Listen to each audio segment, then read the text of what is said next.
ఈ టైంలో అంటే ఈ సెకండ్ ఇన్నింగ్స్లో శుభలగ్నం కాంబినేషను జగపతి బాబు గారు మీరు ఇద్దరు కూడా సెకండ్ ఇన్నింగ్స్లో హైలీ సక్సెస్ఫుల్గా ఉన్నారు కదా.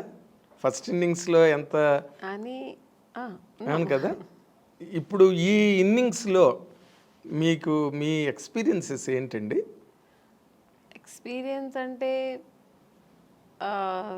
కొత్తగా ఏమీ లేదు, అదే ఇండస్ట్రీ, అదే అంటే మనుషులు మారారంతే. అప్పుడు ఉన్న డైరెక్టర్స్ లేదు, అప్పుడున్న ప్రొడ్యూసర్స్ లేదు, అప్పుడున్న ఆర్టిస్టులు ఏమో అప్పుడప్పుడు తగులుతుంటాం మనం. ఇప్పుడు జగపతి బాబు గారిని కలుస్తుంటాం, అప్పుడు ఏదైనా సినిమాలో రాజేంద్ర ప్రసాద్ గారు, నరేష్ గారు, ఇలాగా నేను చేసిన హీరోస్ అందరితో ఇప్పుడు మళ్ళీ ఆ మదర్ క్యారెక్టర్స్ చేసేటప్పుడు వాళ్ళ పక్కన అలా చేసే అవకాశం దొరుకుతుంది కాబట్టి వాళ్ళతో అలా మీట్ అవుతుంటాం. మళ్ళీ రోజా గారు ఈవెంట్స్లో కలిశాను, ఇంద్రజ, మీనా గారు, ఇలాగా సీనియర్ యాక్టర్స్ రాధిక గారు ఏదో ఒక ఈవెంట్లో మాట్లాడకపోయినా అట్లీస్ట్ చూస్తాం. ఇలా ఉంది తప్ప మిగతా ఏమి ఎక్స్పీరియన్స్ ఏముందంటే అప్పట్లో ఉన్న ఎక్స్పీరియన్స్ కాదు, ఇప్పుడు ఉన్న ఎక్స్పీరియన్స్ కాదు ఇది. ఇది కొత్తగా నేర్చుకోవాల్సిందని చాలా ఉంది ఇప్పుడు ఉన్న ఇండస్ట్రీలో. ఏంటి కొత్తగా అంటే అప్పట్లో మేము యాక్టింగ్ అనేది యాక్ట్ చేసి చూపించాలి. కొందరు డైరెక్టర్స్ న్యాచురల్ యాక్టింగ్, కొందరు డైరెక్టర్స్ కమర్షియల్గా నువ్వేం చేస్తావు అది అలా ఉండేది. ఇప్పుడు డైరెక్టర్స్ ఏంటంటే యాక్టింగ్ చేయదంటున్నారు, చాలా న్యాచురల్గా. అంటే గుడ్, బాగుంది, ఎందుకంటే ఓవర్ యాక్ట్ చేసి చేతులు ఇలా ఇలా అనేసి ఓవర్ డైలాగ్స్, పెద్ద పెద్ద డైలాగ్స్ అంతా లేదు ఇప్పుడు. చాలా స్వీట్ అండ్ షార్ట్ అండ్ స్వీట్గా చిన్న డైలాగు దాన్ని చక్కగా మన ఫేస్లో ఎక్స్ప్రెషన్స్తో చెప్పాలి ఇప్పుడు. అది నాకు కొత్త ఎక్స్పీరియన్స్. అంటే అప్పట్లో నేను ఒక బాపు గారు, కె విశ్వనాథ్ గారు సినిమాలో అలా ఎప్పుడో మనకు పండగ పబ్బాలు వచ్చినప్పుడు ఎలా మనకు కొత్త రకంగా ఉంటుందో అలాగే నాకు వాళ్ళ సినిమాలు చేసినప్పుడు మనకు అనిపిస్తుంది. రెగ్యులర్గా సినిమాలు వేరు, అవును. ఇప్పుడు మన బాబు గారు సినిమా చేసినప్పుడు ఒక స్పెషల్ ఉంటుంది, కె విశ్వనాథ్ గారు ఒక స్పెషల్ ఉంటుంది, కె రాఘవేంద్ర గారు, దాసరి నారాయణరావు గారు సినిమాలు ఇలా ఒక్కొక్కరు ఒక్కొక్క టేస్ట్ ఉంటుంది, ఒక్కొక్క స్కూల్ ఉంటుంది వాళ్ళకి. సో అవి నేర్చుకుంటుంటాం. ఇప్పుడు అలా కదా, ఆల్ డైరెక్టర్స్ ఇలా ఒకేలాగా ఇలాగే లేదు మేడం, ఇలాగే ఉండాలి. యాంగిల్స్ కూడా వాళ్ళు చూసారండి, ఇప్పుడున్న డైరెక్టర్స్ అందరూ ఒకేలాగే ఈ యాంగిల్స్ పెట్టడం, లాంగ్ షాట్ తీయడం, మళ్ళీ క్లోజప్ తీయడం, మళ్ళీ సేమ్ డైలాగ్ని సజెషన్ చేయడం. సో అది వాళ్ళు ఇప్పుడు అలా తీస్తారేమో మాకు తెలియదు. అంటే నాకు డైరెక్షన్ గురించి అవగాహన లేదు, నాకు నాలెడ్జ్ లేదు, బట్ తెలుస్తుంది నాకు ఓ రకంగా ఎక్స్పీరియన్స్. అందరూ ఒకే రకంగా ఇప్పుడు చేస్తుంటారు. మనకు అప్పట్లో వేరు, ఇప్పట్లో వేరు. చేసే ఆ డైరెక్షన్ కానీ, మేకింగ్ కానీ, కెమెరా మేకింగ్ కానీ, ఇవన్నీ మనకు ఆ లైటింగ్స్ కానీ ఇవన్నీ కొత్తగా ఉన్నాయి. సో ఇప్పుడు దీనికి అలవాటు పడిపోయాం. అంతేనా? అంతే. కాదంటే మామూలుగా అప్పటికి అదేలాగా మానిటర్ మాకు అప్పుడు లేదు. పర్ఫెక్షన్ మనం ముందే చేసుకోవాలి, అన్నీ ఆల్రెడీ మనం అన్నీ చేసుకుని టేక్ అన్నప్పుడు ఒక్క టేక్ ఎప్పుడైనా చాలా కష్టం, పెద్ద డైలాగ్స్ ఏదైనా కొంచెం ఎక్స్ప్రెషన్స్ కష్టం ఉన్నప్పుడు సెకండ్ టూ టేక్స్ అలా తీసుకున్నాం. చాలా రేరు ఆర్టిస్టులు అందరూ ఒక 4-5 టేక్స్ తీసుకోవడం అంటేనే మాకు నర్వస్ అయిపోతుంటుంది. రెండో టేక్ అనేప్పటికి అమ్మో బాబాయ్ ఏంటి రెండో టేక్ తీసుకున్నాం అండి. ఇప్పుడు అలా కాదు, అసలు వాళ్ళు రిహర్సల్ చూడట్లేదు. ఏ డైరెక్టర్ సరే రెడీ మేడం ఇచ్చారా ఓకే డైలాగ్ చూసుకున్నా ఆ టేక్ వెళ్ళిపోదాం మేడం అంటున్నా.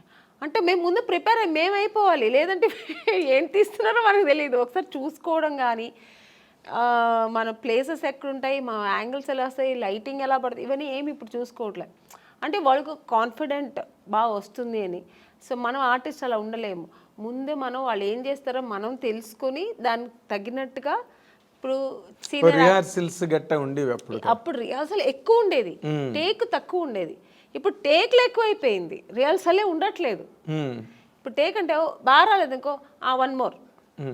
ఎందుకంటే డిజిటల్ కదా, వాళ్ళకి ప్రాబ్లం లేదు, ప్రాబ్లం లేదు కదా, ఆ టెన్షన్స్ వాళ్ళకి లేదు. బట్ మాకేమనిపిస్తుంది, ఒక టేక్ రెండో టేక్ అప్పట్లో ఉన్న ఆర్టిస్టులు అందరికీను ఒకసారి అన్నీ పక్కా చూసుకొని ఒకే టేక్ చేసేయచ్చు కదా, మళ్ళీ ఎందుకు చేస్తారు? ఇప్పుడు ఒక ఎమోషనల్ అని మళ్ళీ చేస్తే రాదండి. అవును, పక్కా చూసుకొని ఒకసారి చేస్తేనే ఆ డెప్త్ ఒక్కసారే బాగుంటుంది, మళ్ళీ మళ్ళీ చేస్తే బాగుండదు. అది ఇప్పుడు వాళ్ళకి చెప్పి అర్థం చేయించాలా లేదో తెలియదు, కానీ కొంతమంది చెప్పేస్తారు, నేనైతే చెప్పను. వాళ్ళు చెప్తే మళ్ళీ మళ్ళీ ఇంకా చేయాల్సిందే. కరెక్ట్. సో అలాగా ఈ డిఫరెన్సెస్ ఉండ తప్ప నార్మల్గా అయితే గుడ్, బాగుంది ఇండస్ట్రీ, చాలా బాగుంది. అప్పటికంటే ఇప్పుడు బాగా ఆర్టిస్టులకి రెమ్యునేషన్ కానీ వాళ్ళకి అన్నీ ఏమంటారు, అప్పుడు క్యారవాన్ ఉండేది కాదు, రెడీ అనే మార్నింగ్ 7 o'clock అంటే ఇంకెవరు పిలవాల్సిన అవసరం లేదు, మేము అందరూ ఆన్ ది స్పాట్లో ఉండాల్సిందే. ఇప్పుడు అలా కాదు, పిలిస్తేనే వస్తున్నారు ఆర్టిస్టులు, క్యారవాన్లో కూర్చుంటున్నారు, పిలవని వెళ్దాం ఎందుకు, ఇప్పుడు ముందే వెళ్ళి అక్కడ వెళ్ళి స్పాట్లో కూర్చో, ఇప్పుడు అలా అలా అయింది ఇండస్ట్రీ. ఆ స్టైల్ అని కాదు, అంతే, అది ఇప్పుడు ఉన్న జనరేషన్ ట్రెండ్. ఎవరికి పర్వాలేదు, ఆర్టిస్ట్ పిలిస్తే వస్తారు, ఎందుకు వాళ్ళే చెప్తారు. కూర్చొని ఉంటే మేడం మీరు వెళ్ళి క్యారవాన్లో కూర్చోండి మేడం మేము పిలుస్తామంటారు, వాళ్ళే అంటారు. అలాంటప్పుడు మనం ఏమి చేయలేము. మీకు ఒక రకంగా అది కంఫర్టే కదా? కంఫర్ట్, చాలా కంఫర్ట్. ఇప్పుడు అంటే నాకు ఎలా అంటే కంఫర్ట్ అని, ఇప్పుడు మనం చేస్తుంటే ఇంకో ఆర్టిస్ట్ చేస్తుంటే వాళ్ళు ఎలా చేస్తారో మేము అప్పుడు అబ్జర్వ్ చేసేవాళ్ళం. ఇప్పుడు మనది అయిపోయింది వెళ్ళి కూర్చుంటే ఇక్కడ ఏం జరుగుతుంది, నెక్స్ట్ సీన్ ఏమవుతుంది, ఇవన్నీ మనకు తెలియట్లేదు. అప్పట్లో అలా కాదు, మేము అందరూ స్పాట్లో ఉంటే, ఇప్పుడు అప్పట్లో ఇప్పుడు శారద గారు ఉన్నారు, చేస్తుంటే ఆవిడ ఎక్స్ప్రెషన్స్ చూసేవాళ్ళం మేము. సో ఎక్స్పీరియన్స్ అయ్యేది, కాసేపు కూర్చొని మాట్లాడితే వాళ్ళ ఎక్స్పీరియన్స్ మనతో చెప్పుకునేవాళ్ళు. నాగేశ్వరరావు గారితో అంతా కూర్చుంటే అసలు ఆ స్పాట్లోంచి లేచి వెళ్ళేవాళ్ళం కాదు, వాళ్ళ ఎక్స్పీరియన్స్ అంతా చెప్పేవాళ్ళు అనమాట. సో అది మాకు చాలా నేర్చుకోవడానికి, మనకు ఆ టైమింగ్స్ బాగుండేది. అది ఒక స్కూల్ లాగా ఉండేది, ఒక ఫ్యామిలీ లాగా ఉండేవాళ్ళు. సో అవంతా ఇప్పుడు లేదు, దాని గురించి ఎవరు టెన్షన్ కూడా అవ్వట్లేదు, పెద్ద సీరియస్గా తీసుకోవట్లేదు. వచ్చాం మా పని మనం చేసుకుని వెళ్ళిపోతుంటాం అన్నట్టు. సో ఇప్పుడు మేము కూడా దానికి అలవాటు, కొంచెం కాదు మామూలుగానే అలవాటు అయిపోయింది. కానీ విచిత్రంగా అనిపిస్తుంది కదా. ఎప్పుడైనా మన సీనియర్ ఆర్టిస్టులు అంతా దొరికినప్పుడు కూర్చొని, మాకు అలవాటు కాబట్టి అలా మాట్లాడతాం. ఇంకా కొత్త వాళ్ళతో మనకు పని ఉండదు, వాళ్ళు అలాగే ఉంటారు రిజర్వ్డ్గా, ఇంకా వాళ్ళ పనులు చేస్తే మనం ఆ పని చేస్తాం. అంటే వాళ్ళ జనరేషన్ వాళ్ళతో వాళ్ళ జనరేషన్ వాళ్ళతో కలిసి మెలిసి బాగుంటారు. ఇంకా మనం దాన్ని ఫీల్ అవ్వకూడదు, ఏమీ లేదు, సరే అంతే. ఇంకా ఇప్పుడు ఇంకోటి వచ్చింది సార్, ఫోన్స్. ఎవరు లేకపోతే ఫోన్లో కూర్చుంటారు, ఇంకా అదే వాళ్ళ ఫ్రెండ్ వాళ్ళ మమ్మీ డాడీ అన్నీ అదే, ఇంకా షార్ట్ అయిపోతే ఇంక ఫోన్లో కూర్చుంటారు. మనం ఏం జరుగుతున్నదో ఏం తెలియదు. అక్కడ షార్ట్ అయిపోయి ఇంకా వాళ్ళు ఎలా చేస్తున్నారు అవన్నీ ఫోన్లో కూర్చుంటారు. ఇప్పుడు ఇలా అయిపోయింది అంతే, ఎవరిని ఇక్కడ తప్పు చెప్పడానికి లేదు, ఆ అట్మాస్ఫియర్ అలా, ఎన్విరాన్మెంట్ అలా అయిపోయింది మనకు, దానికి తగినట్టుగా మనం కూడా వెళ్ళిపోతాడు. Very nice, very nice. అయితే